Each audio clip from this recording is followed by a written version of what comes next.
Hello, আসসালামু আলাইকুম viewer. আজকে দেখাবো খুব সহজ পদ্ধতিতে মাছ রান্না করা। অনেকে পাঙ্গাস মাছ খায় না, কিন্তু এই পাঙ্গাস মাছটা খেলে আপনাদের খেতে ইচ্ছে করবে।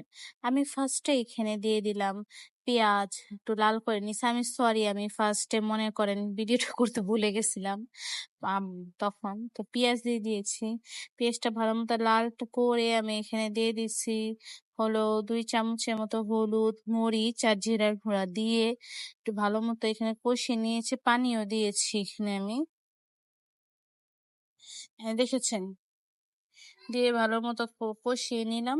কষিয়ে নেওয়ার পরে একবারে তেল উঠে যাবে, তখন আমি দিয়ে দিব এরকম পাঙ্গাস মাছের পিসগুলো। পাঙ্গাস মাছগুলো এখানে আমি ভেজে নিয়েছিলাম। যখন এই মাংস খেতে খেতে ইয়ে হয়ে যাবে, তখন কিন্তু আপনার এভাবে একটা রেসিপি করে খেতে পারেন। এটা খুবই টেস্টি হয়েছে, বলার বাহিরে। বুঝাই মানে খাওয়ার সময় আপনি বুঝতেই পারবেন না এটা পাঙ্গাস মাছ। একসময় এত মজা হয়েছে। খুব সহজ পদ্ধতি, অবশ্যই লাইক সাবস্ক্রাইব করে দিয়ে